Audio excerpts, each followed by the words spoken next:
Oke, assalamualaikum warahmatullahi wabarakatuh.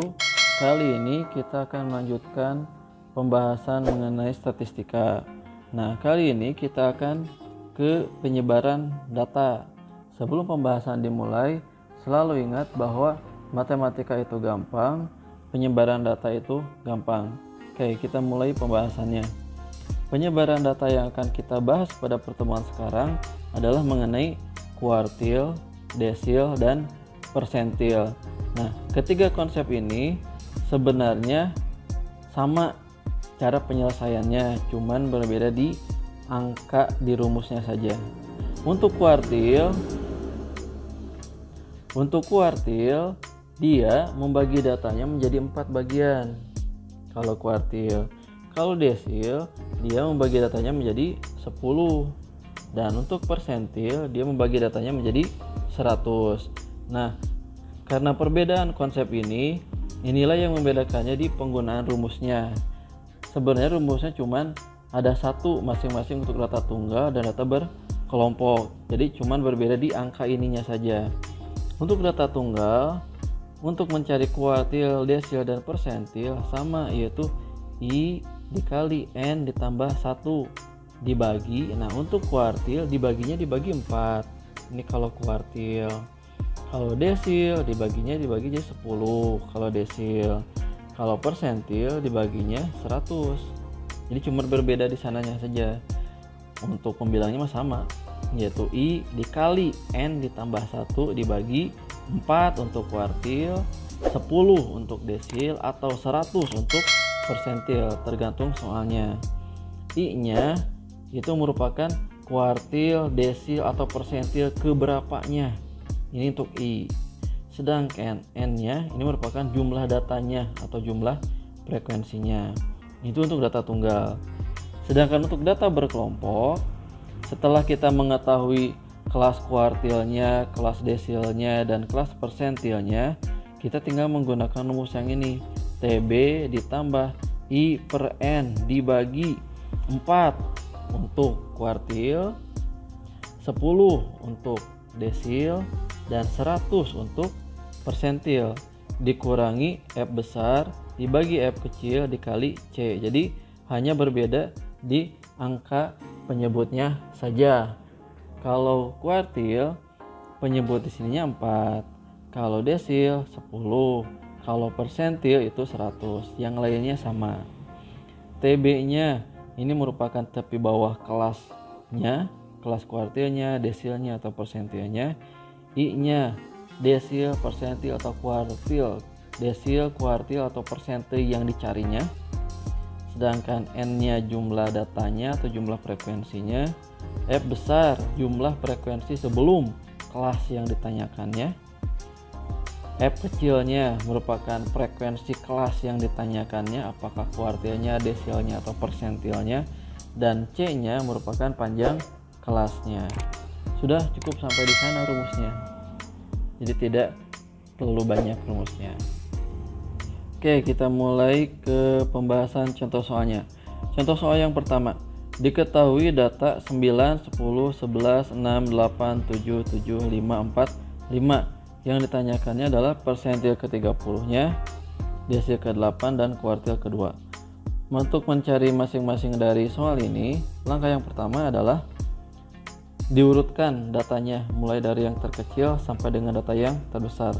Di sini data yang terkecil kan 4, berarti 4, 5, 5, 6, 7, 7, 8, 9, 10, 11. Di sini kan ada 10 ya. 1, 2, 3, 4, 5, 6, 7, 8, 9, 10.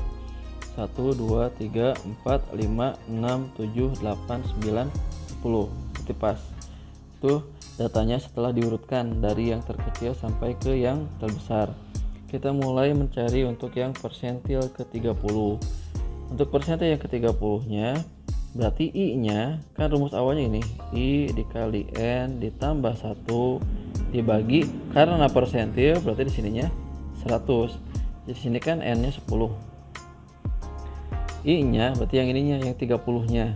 Berarti 30 dikali N-nya berarti yang ini 10 ditambah 1 dibagi 100. Jadi 30 dikali 11 dibagi 100, dan jawabannya 30 dikali 11 kan 330 dibagi 100, yaitu 3,3. Ini baru letak dari persentilnya. Nah, untuk nilai dari persentilnya, caranya ini itu artinya kan 3 ditambah 0,3.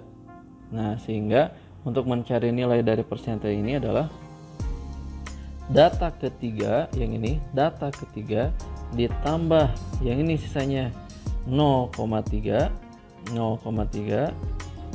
dikali data setelah 3, berarti data keempat, dikurangi data ketiganya.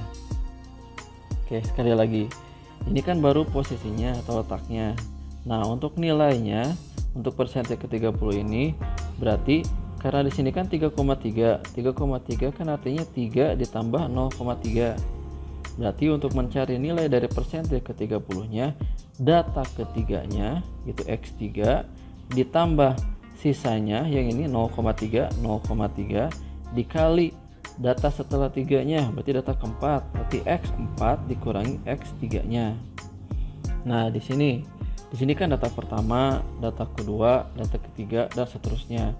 Berarti X3 berarti data ketiganya 1 2 3, berarti 5 ditambah 0,3 dikali data keempat 1 2 3 4 6, berarti 6 dikurangi 5, berarti 5 ditambah 0,3, 6 dikurangi 5 kan 1, sehingga nilainya adalah 5,3.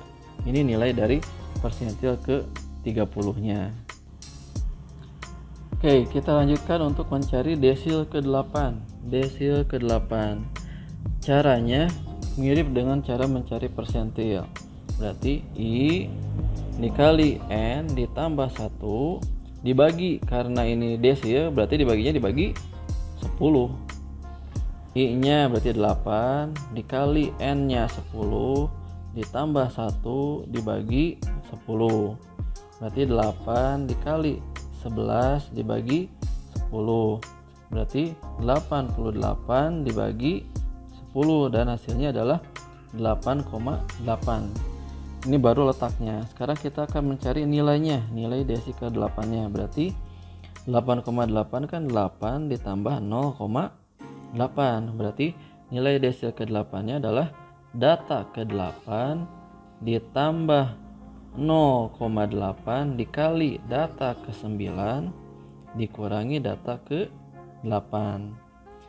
Data ke-8 nya 1 2 3 4 5 6 7 8. Data ke-8 nya adalah 9, berarti 9 ditambah 0,8 dikali data ke-9 nya berarti 10, data ke-9 nya dikurangi data ke-8 nya yaitu 9, sehingga hasilnya 9 ditambah 0,8 dikali 10 dikurangi 9 kan 1, berarti dikali 1, sehingga hasilnya 9,8.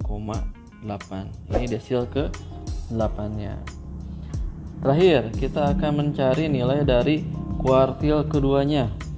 Untuk mencari nilai dari kuartil kedua, berarti Q2 I dikali N ditambah 1 dibagi, karena kuartil berarti dibaginya dibagi 4. Karena kuartil berarti dibaginya dibagi 4. I nya berarti 2, N nya 10 ditambah 1 dibagi 4. 2 dikali 10 ditambah 1 kan 11 dibagi 4, berarti 2 kali 11 22 dibagi 4, dan hasilnya ada 5,5. 5,5 ini kan artinya 5 ditambah 0,5, sehingga nilai dari kuartil keduanya adalah data ke-5 ditambah 0,5 dikali data ke-6 dikurangi data ke-9. 5. Oke, kita lihat data kelimanya. Di sini data kelimanya adalah 1, 2, 3, 4, 5. Data kelimanya adalah 7. Data keenamnya pun 7. Berarti data kelimanya 7 ditambah 0,5 dikali data keenamnya juga 7 dikurangi 7. Jadi 7 ditambah 0,5 dikali 0, sehingga jawabannya adalah 7. Ini nilai dari kuartil keduanya. Gampang kan ya? Kalian pasti bisa.